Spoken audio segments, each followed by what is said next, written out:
Bismillah ar-Rahman ar-Rahim. Assalamu alaikum viewers. Welcome to our series of videos in which we are testing our knowledge of Excel. Knowledge of calculators is also very important. Knowledge of Excel and automation is more useful when you come into your corporate world. It is required that you get the things done quickly and with the latest advanced functions utilization and saving the time for calculation and have some authentic result on which the decision making can be based. So, for the knowledge of the technical knowledge is very, very important, as there is no doubt that the theoretical information knowledge is elementary. It is the foundational, and it provides you the foundation on which you can later on do your own innovations, and you can base all your automations and calculate um, uh, and develop some projections involving computation, right? Especially when it comes to the mathematics and economics and physics, where the calculations have to be done following certain rules and mathematical principles. So here our topic is how we can utilize our Excel to and verify the results which are manually done. Okay, so manual concept, we have chosen this nice video. This is a nice algebra problem, um, math Olympiad, how to solve X and Y. Normally, sometimes you are required to find the value of X only, one variable, and sometimes when you proceed to have more complex calculation, then you will have to check more, get and find out more values like X and Y and so on. So X and Y have to be found in order to solve this problem, in which the constraints are given that X minus Y have to be 80 and a square root X plus the square root of Y is equal to 20. So it's a nice video in which all the methods have been explained, and then verification is done, of course. And so how our Excel does this. So I recommend my viewers to please do see uh, the the concepts which are presented by SALogic here, and no doubt these are very, very important. One must understand it. So our topic is the application of Excel. How do we do this in Excel? So we have done it. So what we have done is that we have reserve one place for X, the other place for Y, and we don't know what are X and what is Y. But we know that X minus Y. Uh, if you see this is blue one is X and this red one is Y. X minus Y, right? It has to be 80, right? Okay. This is a text, okay? Just for our reminding that we have to make sure that when this gets to 80 and the other one gets to the 20, that is the x square root of B2, that is X, and B3, square root of B3, if these are added.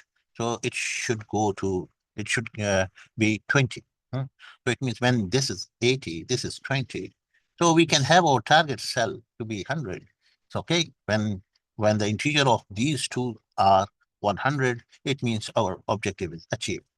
What to do? Will we do try and error like this and like this? It would take hours and hours, some months, probably, right? And we won't be able to reach.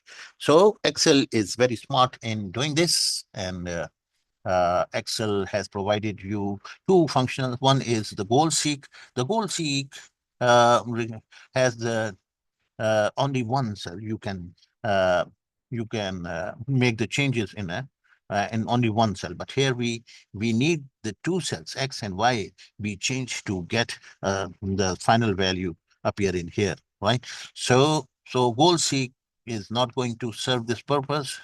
So today we have to go to the data and go to the solver, right? In the solver, we okay, we reset all for okay, we reset all. Okay. Okay. So this, the first thing we need to do, what is our objective? Our objective is that this becomes one. This becomes one. Okay. As soon as this becomes one, that means our target is achieved. Simple, right? But by changing what variables? So we highlight these two cells. Okay, you change these two variables, and this should means come to one, and try, I think, means bring up the value of x and y in here. Okay, so that the check is becomes, if this becomes one. One will become here in, we have written the formula that if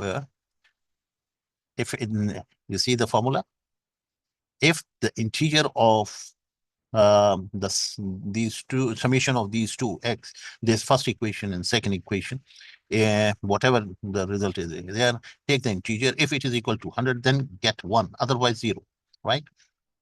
So let's get back to solver. So our objective is that B10, yeah, B10 is our objective, that it is equal to 1. And by changing what? By changing these two cells. If we do not enter any constraints, subject some dependencies on some constraints on which this calculation needs to depend. See? So what would happen? Let's say click OK. So it says that solver could not find a feasible solution. Fair enough. Okay. Let's go back. So this time we are going to add some constraints. Yeah. What is the first constraint is that this first equation, this should be 80. It should be equal to 80. Okay. Right. Okay. One constraint has been added. Let's see if this works enough.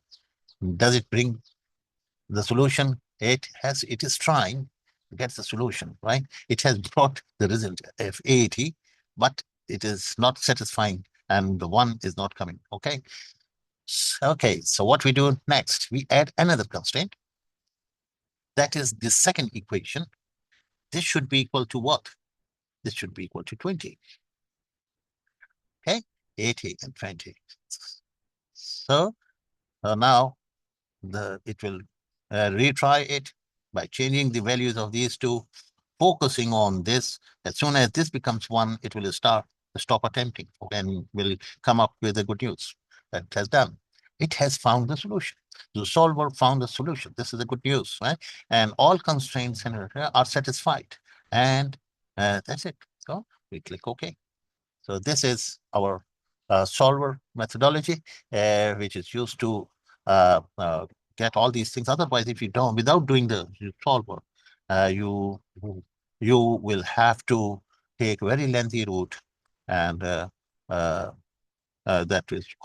going to cost a lot of time and resources and efforts, right? So this is the solution. I hope you enjoyed it. Thank you very much for watching.